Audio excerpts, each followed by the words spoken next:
हमारी जो डिजिटल दुनिया है ना, उसके दो पहलू हैं। एक तरफ बस एक क्लिक से हम दोस्तों से जुड़ जाते हैं, दुनिया भर की जानकारी हासिल कर लेते हैं। लेकिन वहीं दूसरी तरफ हमारा हर क्लिक अपने पीछे एक निशान छोड़ जाता है। कभी सोचा है ये निशान ये हमारे बारे में क्या कहता है? आज हम इसी डिजिटल नागरिकता की दुनिया को समझने वाले हैं और जानेंगे कि एक जिम्मेदार डिजिटल नागरिक कैसे बना जाए। जरा सोचिए, आज आपने ऑनलाइन क्या क्या किया। कुछ सर्च किया होगा, किसी को ईमेल भेजा होगा।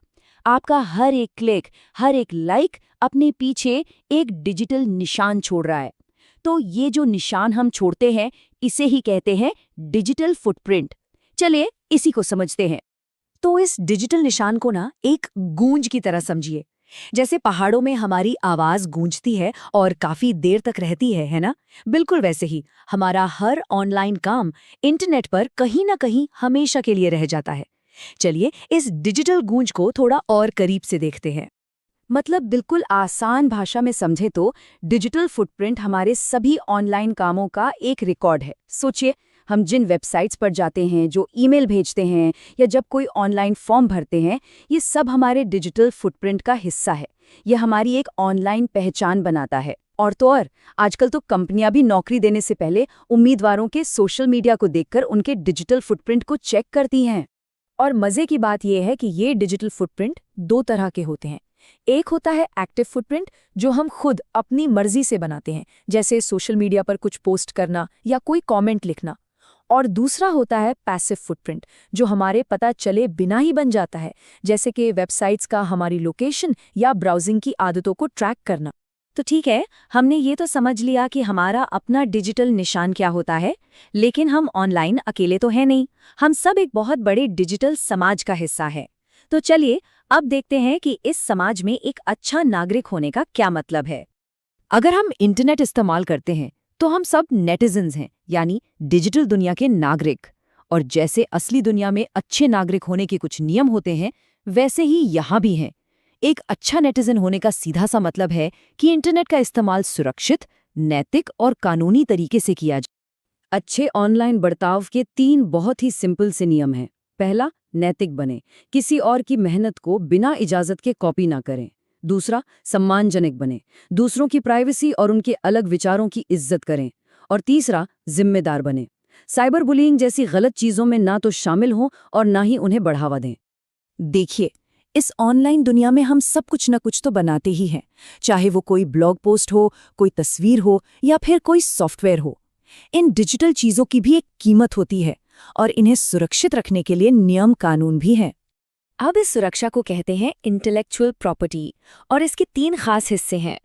कॉपीराइट हमारी तस्वीरों और लेखों जैसे क्रिएटिव कामों को बचाता है। पेटेंट नए आविष्कारों की रक्षा करता है। और ट्रेडमार्क्स ब्रांड के नाम और लोगो को बचाता है, जैसे किसी मशहूर कंपनी का लोगो। अच्छा, यहाँ पर 2 चीजें हैं जिनमें लोग अक्सर कंफ्यूज हो जाते हैं, साहित्यिक चोरी और कॉपीराइट उल्लंघन। देखिए, साहित्यिक चोरी तब होती है जब हम किसी और के काम को अपना बताकर पेश करते हैं। ये एक नैतिक गलती है। वहीं कॉपीराइट उल्लंघन एक कानूनी जुर्म है, जब हम किसी के कॉपीराइट वाले काम को बिना इजाजत के इस्तेमाल करते हैं। पर सोचिए, अगर कोई अपना काम सबके साथ शेयर करना चाहे तो उसके लिए क्या है? यहीं पर काम आते हैं क्रिएटिव कॉमन लाइसेंस। जैसा कि हम यहाँ देख सकते हैं, ये लाइसेंस बनाने वालों को ये कंट्रोल देते हैं कि लोग उनके काम को कैसे इस्तेमाल कर सकते हैं। कुछ लाइसेंस में आप काम को बेच नहीं सकते, तो कुछ में सिर्फ बनाने वाले का नाम देना होता है। तो अभी तक तो हम अच्छी अच्छी बातें कर रहे थे कि ऑनलाइन कैसे रहना चाहिए, लेकिन जैसा कि हम जानते हैं, हर सिक्के का एक दूसरा पहलू भी होता है, एक डार्क साइड। चलिए अब साइबर क्राइम के खतरों और उनसे बचने के तरीकों पर बात करते हैं। महान वैज्ञानिक स्टीफन हॉकिंग ने एक बार कहा था, मुझे लगता है कि कंप्यूटर वायरस को जीवन माना जाना चाहिए। हमने अपनी ही छवि में जीवन बनाया है।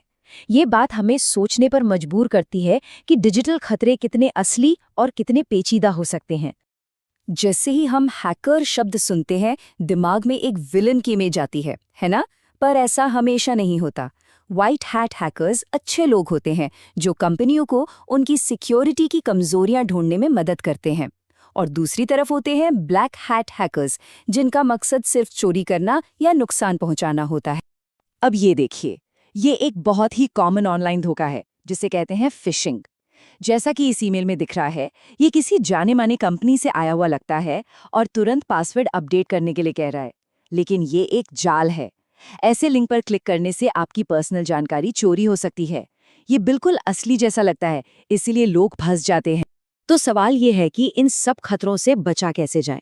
कुछ बहुत ही आसान से तरीके हैं जिन्हें हमें अपनी आदत बना लेना चाहिए। हमेशा मजबूत और अलग-अलग पासवर्ड इस्तेमाल करें। अपने सॉफ्टवेयर और एंटीवायरस को हमेशा अपडेट रखें। अनजान ईमेल और लिंक से सावधान रहें और ऑनलाइन शॉपिंग या बैंकिंग सिर्फ उन वेबसाइट्स पर करें जिनके एड्रेस में HTTPS लिखा हो। देखिए, हमारी डिजिटल लाइफ का असर सिर्फ स्क्रीन के अंदर तक ही नहीं रहता।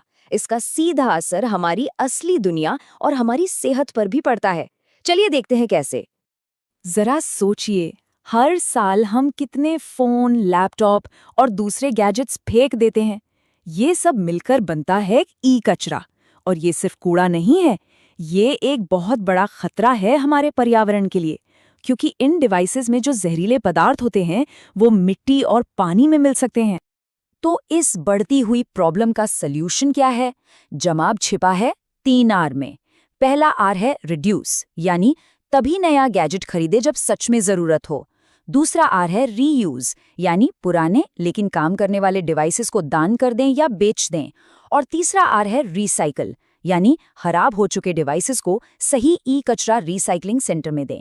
ई कचरा तो पर्यावरण की बात हो गई, पर हमारी अपनी बॉडी का क्या? घंटों तक गलत तरीके से बैठने से पीठ और गर्दन में दर्द हो सकता है। यहीं पर अर्गोनॉमिक्स का रोल आता है। जैसा कि हम देख सकते हैं, सही पोस्चर में बैठना और बीच बीच में थोड़ा स्ट्रेच करना हमें शारीरिक तनाव से बचा सकता है। तो आखिर में सारी बात आकर रुकती है बैलेंस पर। टेक्नोलॉजी एक शानदार चीज है, पर हमें ये नहीं भूलना चाहिए कि असली दुनिया के जो अनुभव हैं, जो आमने सामने की बातचीत है, उसकी जगह कोई नहीं ले सकता। एक अच्छी खुशहाल जिंदगी के लिए ऑनलाइन और ऑफलाइन दुनिया के बीच एक बैलेंस बनाना बहुत बहुत जरूरी है। तो आखिर में सवाल फिर वहीं आकर खड़ा हो जाता है, इस आपस में जुड़ी हुई डिजिटल दुनिया में एक अच्छा नागरिक होने का असली मतलब क्या है? ये एक ऐसा सवाल है जिसका जवाब हम सभी को अपने ऑनलाइन बर्ताव में खोजना होगा।